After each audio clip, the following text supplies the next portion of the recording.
leamos la escritura, todo lo que vemos es que el Señor se mueve a favor de sus hijos y no quiere que ellos estén allí. Él los quiere llevar a cosas nuevas. Y vamos a empezar leyendo, por favor, en el Evangelio de Juan, el capítulo 4, versículos 13 y 14. Evangelio de Juan, versículos 13 y 14, hermanos. 4. ¿Están conmigo, hermanos?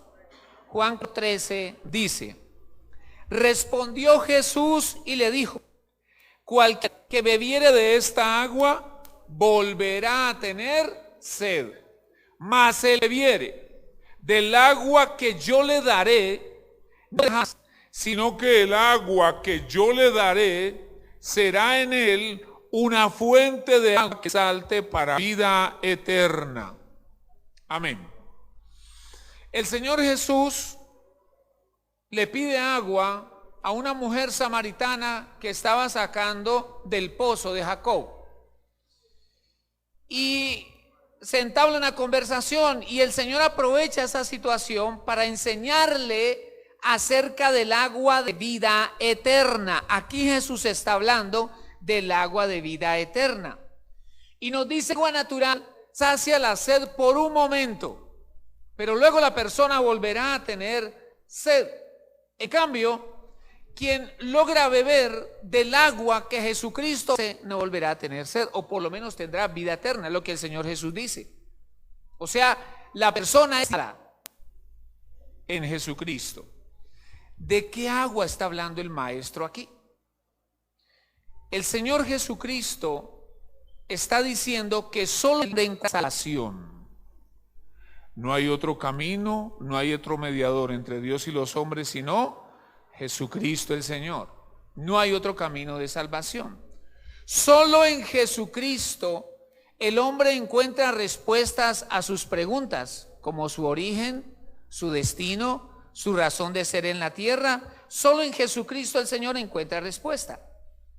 Entonces, el Señor le está diciendo a él: yo te ofrezco agua de vida eterna. Entonces, el agua de vida eterna la encontramos en Jesús. Eso está claro. Pero si yo en el Señor encuentro esa agua que es la vida eterna, ¿qué hay después? Entonces, como el Señor siguió su obra, cuando Él resucitó, el Señor prometió enviar al Espíritu Santo. Avancemos al capítulo 7, allí mismo en Juan, en el 4, avance al capítulo 7.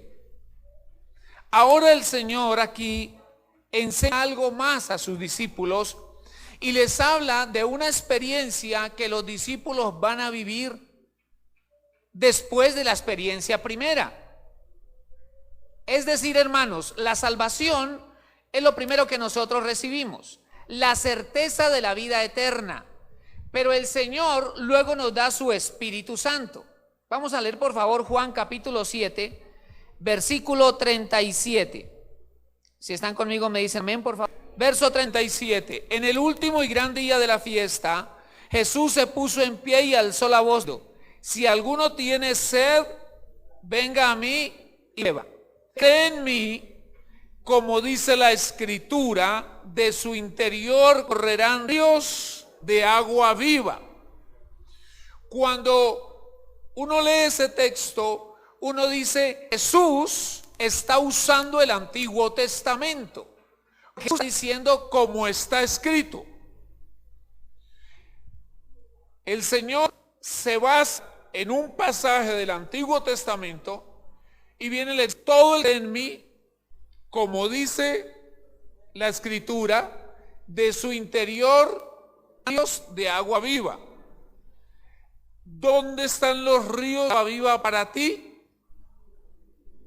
En tu interior. ¿Lo está diciendo Jesús o no?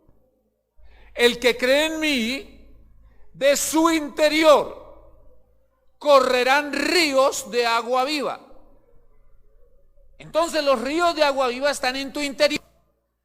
Y esa realidad la vive aquella persona que primero le entregó su vida a Jesucristo, porque es lo que acabamos de leer, en Él tenemos vida eterna, pero ahora viene algo nuevo. Dice el 49. Esto dijo del Espíritu, y está con mayúscula, esto dijo del Espíritu Santo, que habían de recibir los que creyesen en Él. Entonces, cuando usted y yo creemos en Jesucristo, recibimos el agua eterna. Nuestro corazón se sacia porque sin Cristo nuestro corazón vive una sed existencial. Por eso muchas personas sin Cristo caen en tremendos ciclos depresivos, en deseo de quitarse la vida. Cuando llega un problema, una angustia, ven la muerte como una opción porque no tienen la otra opción. Entonces hay una sed. Pero cuando conocemos a Cristo, esa sed es saciada. Él nos da vida eterna. Ahora, Él se dice, pero además de creer en mí y recibir vida eterna, todo aquel que cree en mí, de su interior corre ríos de agua viva, como está escrito. Cuando Jesús dijo eso en el Nuevo Testamento, porque Él es la razón de ser del Nuevo Testamento. Entonces aún el Nuevo Testamento no estaba, se estaba basando en el Antiguo Testamento.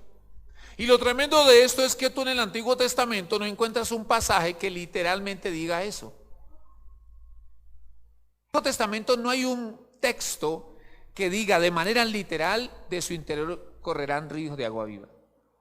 La mayoría de intérpretes dicen que el Señor Jesús se está basando en el pasaje de Ezequiel 47 para hablar del río que sale de Dios.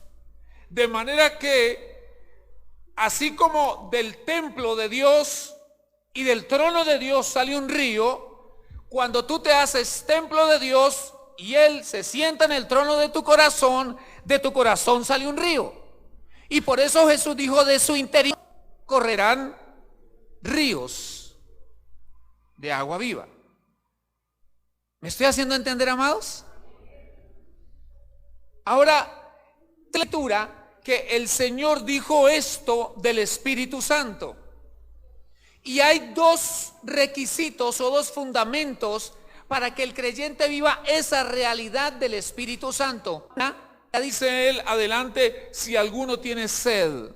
¿Cuántos tienen sed de Dios? Yo le decía al Señor, yo necesito tanto. Dios mío, yo necesito tanto. Soy tan necesitado de ti, tan necesitado. Entonces el primer fundamento es tener sed, anhelo por Dios. Y la segunda, todos los que creyesen en Él. Y estamos aquí porque creemos en Él. Creemos que Jesucristo es el Hijo del Dios viviente, el que se hizo carne, murió en la cruz por nuestros pecados y resucitó y está sentado a la diestra del Padre y volverá por su iglesia.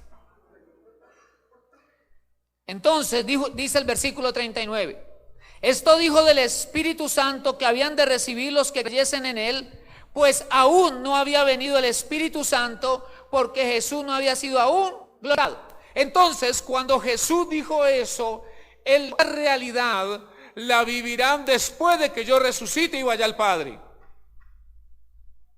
Porque recordemos que incluso cuando María Magdalena trató de detener al Señor, trató de abrazarlo, ¿qué le dijo el maestro? María, aún no he sido glorificado, suéltame.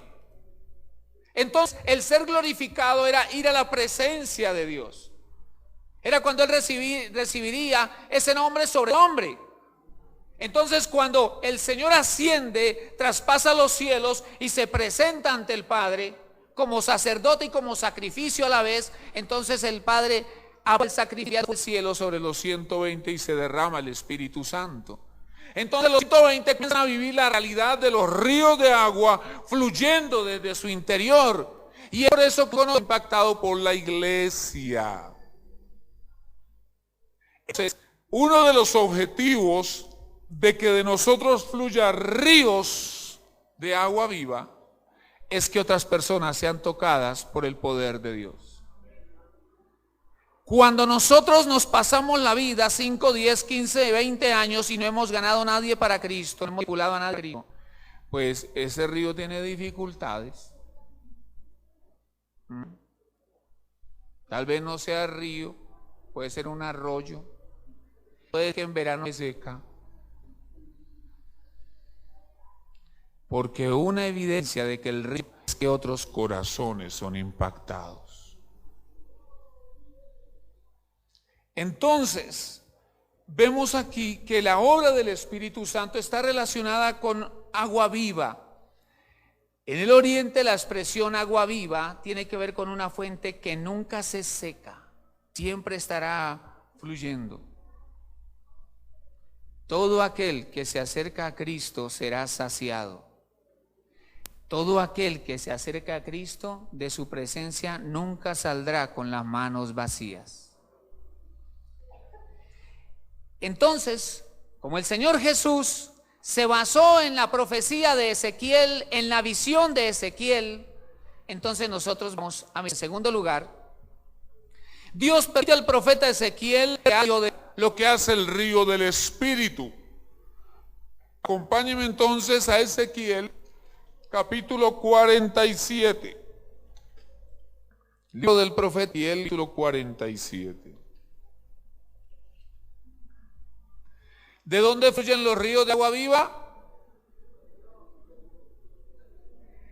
De su interior correrán ríos de agua viva. de tu interior. Ezequiel 47. Vamos a leer versículos 6 al 10.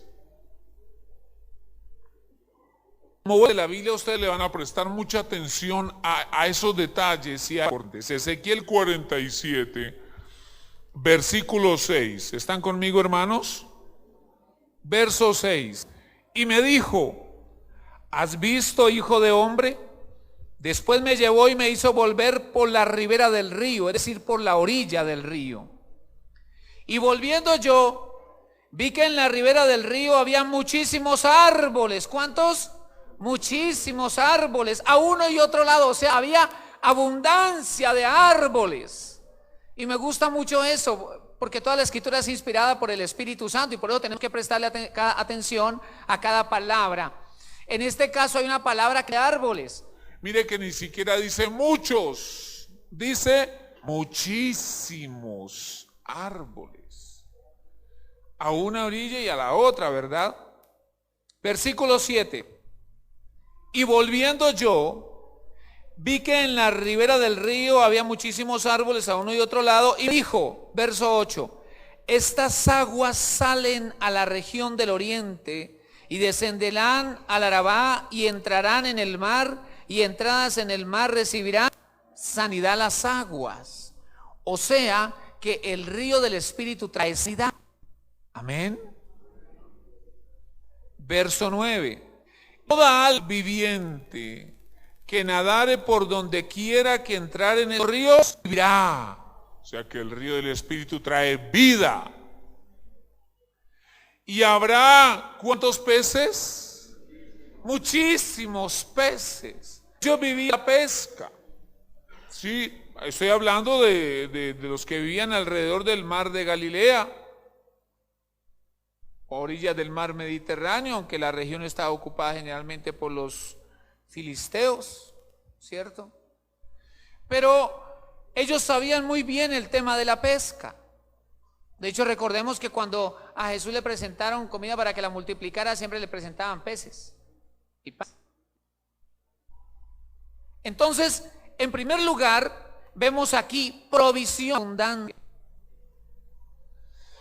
¿Cuántos han ido alguna vez en su vida a pescar? A pescar. Qué cosa tan tenaz pasar 3 horas y no coger nada. Horas y no coger nada. Eso es duro. No, y lo tremendo es que hay gente que va a lagos de pesca deportiva. Hay gente que dice, es un lago de pesca deportiva. Vaya a ver cómo le va. Y no falta quien ahí.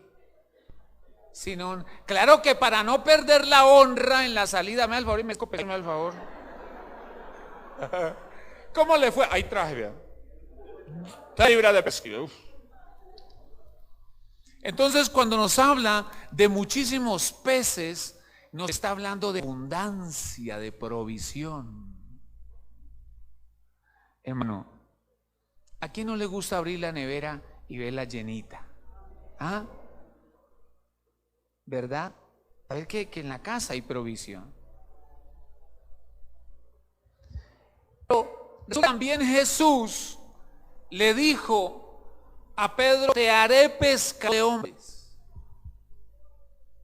Hablando de aquel gran pesca del día en Pentecostés, donde más de 3,000 se convirtieron al Señor.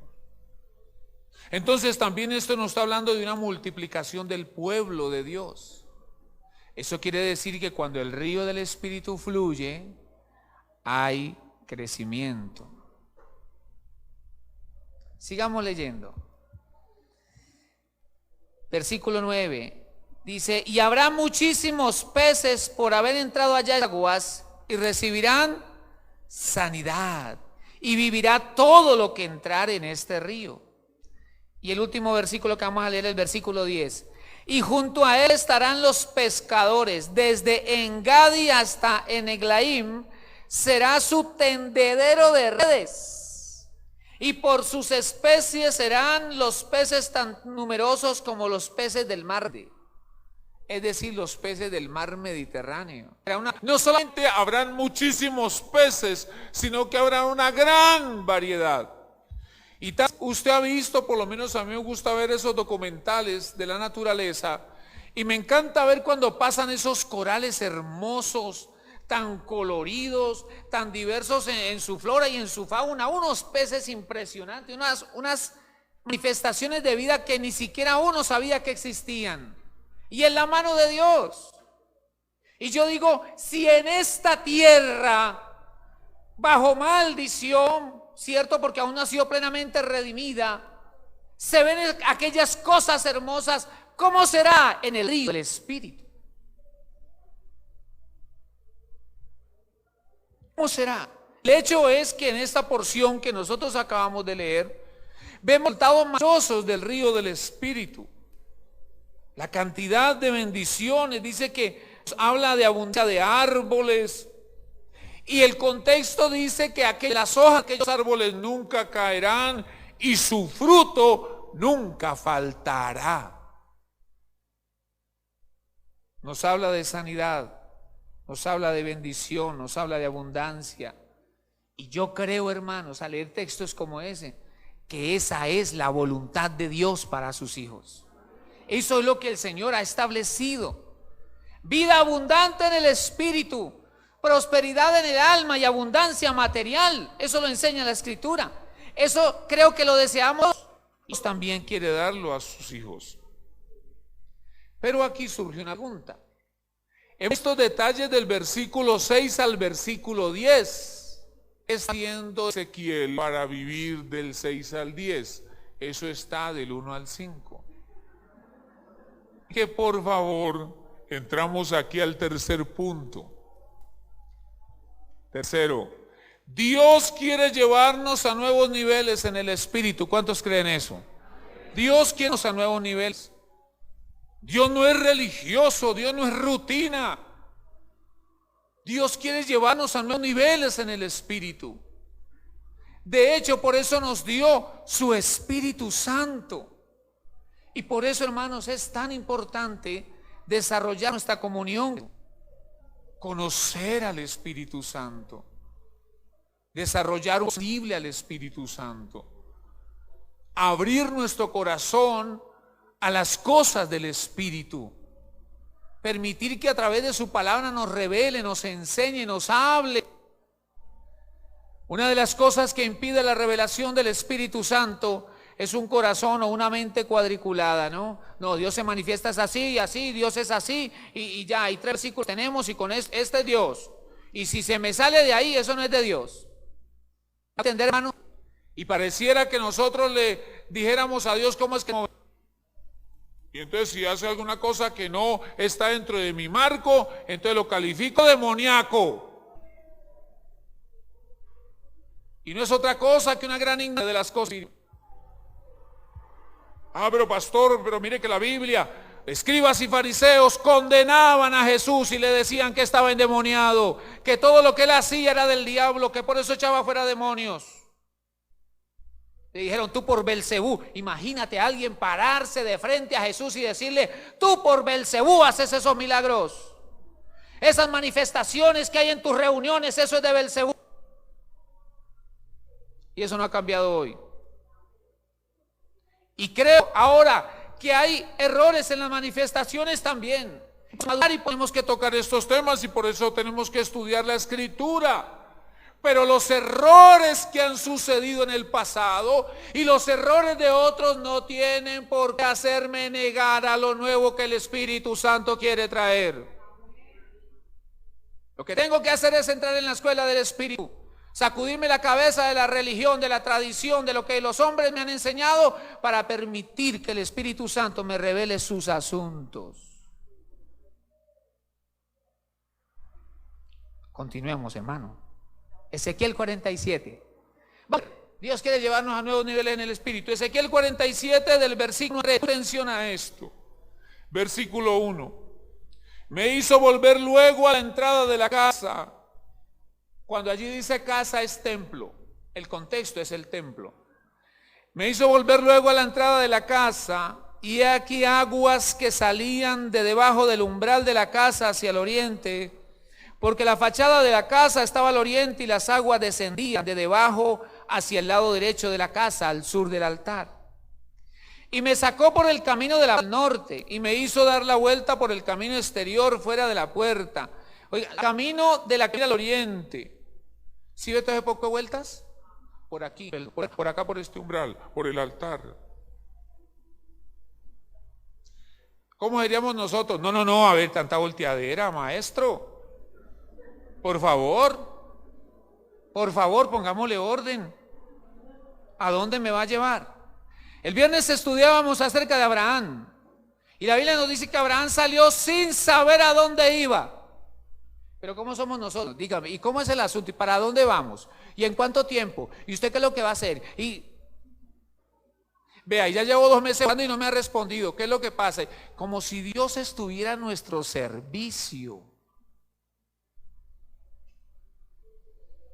Entonces el Señor cogió a Ezequiel aquí, volteamos aquí. Dios sí que necesita corazones como los de Ananías. Ananías, vas a ir a orar por Saulo de Tarso. Saulo, ese hombre es un perseguidor, ese hombre está... No, Señor, yo haré un milagro en él. Ah, bueno. Y va a ir por aquí, por la calle que la llaman derecha. Dicen que eso no es derecho, sino que es como torcido, pero así le pusieron, por la derecha. Y llega y pregunta allí en la casa de un tal Simón, que él es curtidor, pregunta, porque allá al fondo está, lleva 3 días en ayuno Pablo, orando. Si fuera en este tiempo, ¿cómo sería? Vea, vaya a la 27, carrera 27A, con 37. 37-129. Y ella pregunta por fulano porque le va a quitar esas escamas de los ojos para que vea las cosas del Señor. Dios es poderoso. Pero ¿qué nos ponemos nosotros? A cuestionar la acción de Dios. Yo creo que nosotros cuestionamos porque no lo conocemos. Porque no lo conocemos. Es necesario crecer en el Señor, hermanos. Dice entonces, versículo 3, y salió el varón hacia el oriente llevando un cordel, una cuerda en su mano, y midió 1000 codos. Esa medida antigua, 40-45 centímetros aproximadamente. Él midió 1000 codos y me hizo 45 centímetros, no, más o menos. Midió 1000 codos y me hizo pasar por las aguas hasta los tobillos.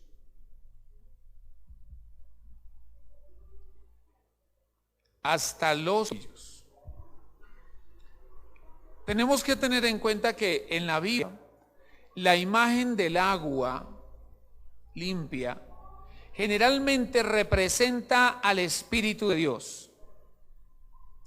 Y el profeta ve que las aguas que esa casa, esto es el templo, él ve esas aguas, y entonces viene un varón de 1000 codos, y ese varón le dice al profeta, entra.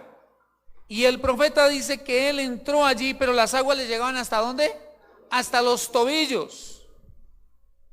Eso nos dice que los pies quedaron sumergidos, pero el agua solamente llegaba hasta los tobillos. Miremos, yo traje algunas imágenes como para tratar de, apágame esa lucecita como para que podamos ver porque aquí en adelante vamos a ver unas imágenes como a manera de ejemplo. No quiere decir que esto fue lo que, sino que quiero utilizarlo como una herramienta para que nos imaginemos, ¿sí? Miramos la imagen. Hasta los tobillos, ese es el primer nivel. Hasta los tobillos. Entonces los pies quedan sumergidos. ¿Cuál es este nivel? Hermanos, esto nos habla de nuestros primeros pasos en el Señor, en el Espíritu, en las que empezamos a andar. Nuestros pies comienzan a desplazarse en el camino de la fe. Aquellos días experimentamos tremendo gozo en el Señor, ¿no? Y nuestro corazón sacia la sed de ¿qué? La sed de vida eterna. Es la primera agua que Jesús prometió. ¿Recuerdan que leímos allá en Juan 4? El agua de vida eterna. Es el primer nivel y experimentamos ese gozo en el Señor sobrenatural. Y empezamos, hermanos, a caminar en la revelación. La primera revelación o las primeras revelaciones, la obra de Jesucristo en la cruz del Calvario y todo lo que Cristo logró para nosotros en la cruz.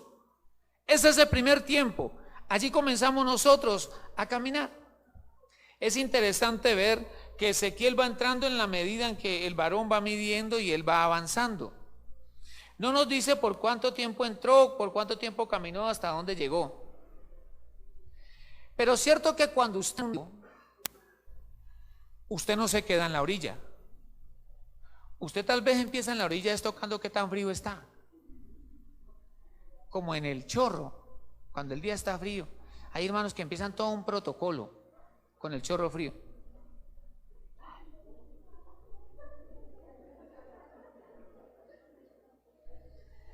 Entonces él empieza a entrar. Cuando nosotros entramos en río y entramos allí, no entramos con la expectativa de que siempre sea el mismo nivel. Nuestra expectativa es que el río comienza a profundizarse. ¿Cierto que sí, hermanos? Yo recuerdo una vez, no recuerdo si fue en la, ¿cómo se llama el paseo que uno hace en 11? La excursión. No recuerdo si fue en la excursión, en otra ocasión estábamos en una parte del mar y pues yo no sé qué hora era, yo no conozco mucho el asunto, y empezamos a andar y claro, el agua me llegó hasta por aquí y empecé a andar, pero pues yo esperando y ande y nada, y andé como 2 cuadras y el mismo nivel. Entonces ya yo le dije, ¿y esto cuando? Me dijo, no, es que estamos en la marea baja, que no sé qué. Ay, así, me dijo, esto hasta por allá. Ay, y entonces ¿hasta dónde? Y que me dijo, no, hay que bajar, hay que andar mucho para poder encontrar profundidad. Y le digo, y cuando venga la marea alta y lo coja uno por allá, bien allá, se nos hay que coger en la orillita. Quedémonos por aquí, esperemos a que llegue la tarde para meternos a lo hondo. Quiero decir, uno siempre está a la expectativa de ir más profundo. Entonces, gloria a Dios por ese primer tiempo en el que conocemos al Señor, esa oración. ¿Sabe qué es lo triste? Que como permitimos que el conformismo nos cobije, la mayoría de las veces solo nos quedamos en ese nivel. El nivel de la vida eterna, el nivel de la salvación, y mi Jesús y mi Señor, y nos conformamos a eso. Y caminamos harto en el mismo nivel. Y el Señor nos bendice porque estamos en sus aguas, pero estamos en las orillas. Dios quiere darnos mucho más. Al leer Ezequiel 47, la primera parte del versículo 4, la primera parte del versículo 4 dice: midió otros 1000, mire que ya está en un segundo nivel, midió otros 1000 y me hizo pasar por las aguas hasta las rodillas. Aquel varón lleva a Ezequiel más allá. Ustedes saben que en la Biblia las rodillas y doblar las rodillas es sinónimo de oración, de adoración. Las rodillas se doblaban en reverencia o reconocimiento a una autoridad mayor. Cuando nosotros doblamos las rodillas es porque estamos buscando al Señor y estamos mostrando al cielo una evidencia de que dependemos de Dios. Las rodillas, escúcheme, las rodillas son fortalecidas en la comunión con Dios, y la fuerza que las rodillas reciben las llevan a caminar hacia el plan de Dios aún de manera sobrenatural. Por eso fue que Dios ministró a Elías y le dijo: come, porque el largo camino te resta. Y ese profeta con esa sola comida anduvo días. Sus rodillas no se desgastaron, no se fatigaron. Pero ¿qué dice Hebreos? Levantar las manos caídas, las rodillas paralizadas. Cuando nosotros descuidamos nuestra comunión con el Señor, se empieza a perder la fuerza del avance. Vamos a ver la imagen. Traje esta hasta las rodillas. El agua viene hasta las rodillas. Entonces, aquí que estamos viendo, hermanos, aquí estamos viendo a una persona que no se conforma con el primer nivel. Dios nos ayude para no ser conformistas. Gracias al Señor por lo que hasta aquí nos ha dado, pero queremos más de Él. Y en el corazón del creyente debe haber expectativa por las cosas nuevas del Espíritu. Esta persona no se conformó con el primer nivel. No, es una persona que no estuvo satisfecha hasta los tobillos. Quiere más del Espíritu Santo. Quiere más de Dios. Y yo pensaba: Señor, entonces es posible uno pasar años en un solo nivel. Sí, allí sacia la sed de vida eterna. Sabe que Jesús es su Salvador, pero hay más. Y entonces el hecho de que el agua llegue hasta la rodilla nos habla de una persona que, como resultado de su profundo anhelo por conocer más a Dios, empieza a crecer en comunión con Dios. Es una persona que busca a Dios, aunque no necesariamente anda anunciándolo. Como enseñó el Señor Jesús acerca de la oración y del ayuno. Cuando ayunes, láves el rostro, dice. Unge tu cabello. Bueno, en ese tiempo era aceite de oliva y perfume, ya cambió la cosa. Y no anuncias a los demás que estás orando y ayunando. ¿Me hago entender? Son personas que en el secreto empiezan a buscar a Dios. Quieren conocer más al Señor. Quieren escuchar la voz del Espíritu. Y su corazón está abierto para que el Señor revele cosas que ojo no vio ni oído oyó. Dios empieza a traer los secretos de su corazón. La persona quiere más de Dios y quiere ir más allá en el Señor. Pero veamos la segunda parte de ese versículo 4. Dice la Escritura: midió luego otros 1000. Estamos leyendo la segunda parte del versículo 4. Midió luego otros 1000 y me hizo pasar por las aguas hasta los lomos. Hasta los lomos. Hermanos, en las Escrituras, los lomos indican la parte inferior de la espalda. En la Escritura hace referencia a la parte donde están los órganos reproductivos. Por eso en muchos versículos de la Biblia se dice que los hijos salen de los lomos. También en los lomos está la fuerza. También en los lomos es donde se pone el cinto donde los guerreros cargaban la espada. Entonces está hablando de reproducción, de multiplicación, está hablando de fuerza y está hablando de guerra. Vamos a mirar la imagen, porque me llamó supremamente la atención que cuando traté de buscar una imagen que tuviera que ver con nivel hasta los lomos, encontré esta de un sacerdote. y me encantó. ¿Por qué me encantó? Porque el sacerdote, dentro de sus funciones, es que era un intercesor. El sacerdote era el encargado de ir a la presencia de Dios para rogar por el pecado del pueblo, para rogar por la salvación del pueblo, para clamar a Dios por la victoria. Era un intercesor. Ese era el sacerdote, un intercesor. Pero otra de las funciones principales del sacerdote era enseñar la ley a los demás. Ellos predicaban la ley, enseñaban la ley al pueblo, instruían, daban el significado de la ley y la correcta aplicación de esta al pueblo. Esas eran funciones sacerdotales.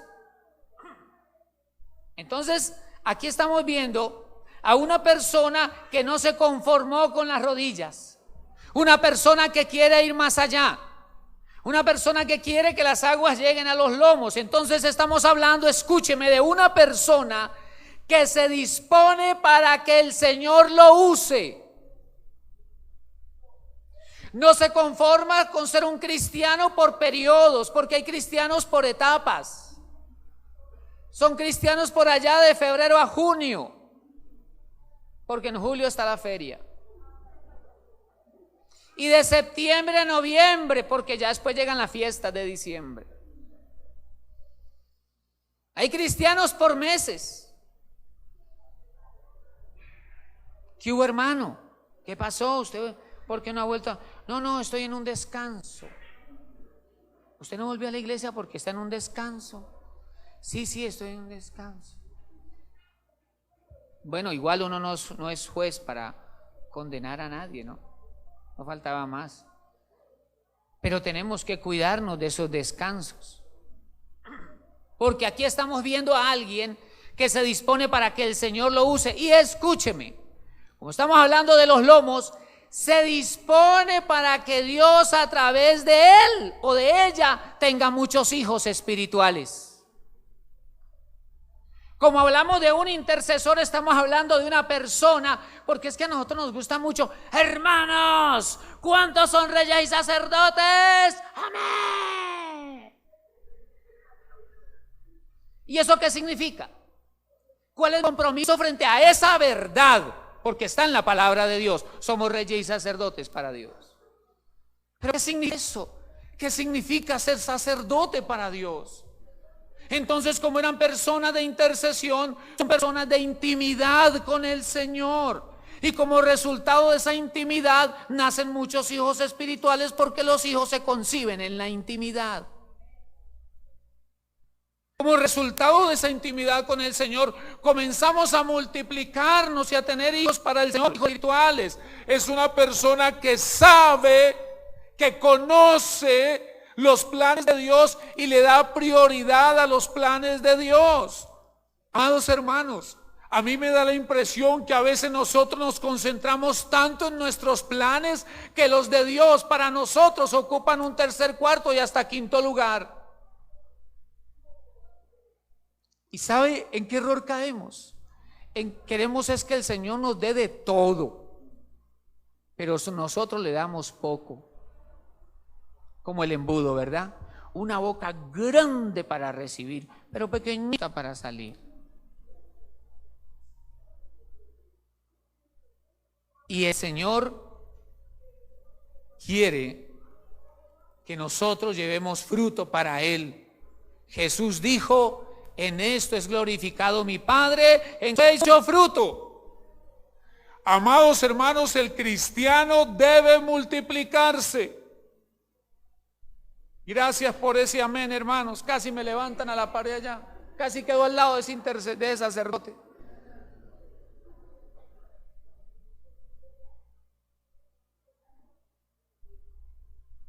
Hermanos, el río del Espíritu quiere muchas cosas. Y ese río usted lo lleva adentro, en su interior. De interior brotarán ríos. Qué bueno que cuando usted pueda hablar con alguien, fluya el río. Fluya el Espíritu. Ese río quiere alcanzar a muchas personas Y yo creo, hermanos, creo que la iglesia ha hecho tanto énfasis en el ir que ha descuidado el hacer. Jesús dijo, id y haced discípulos. Y la iglesia se ha quedado en el ir. Hermano, ¿y usted ha ganado discípulos para el Señor? Yo le hablaba mucho del Señor. Y no es solo ir y hablarle a otros de Jesús, es necesario hacer los discípulos de Jesucristo.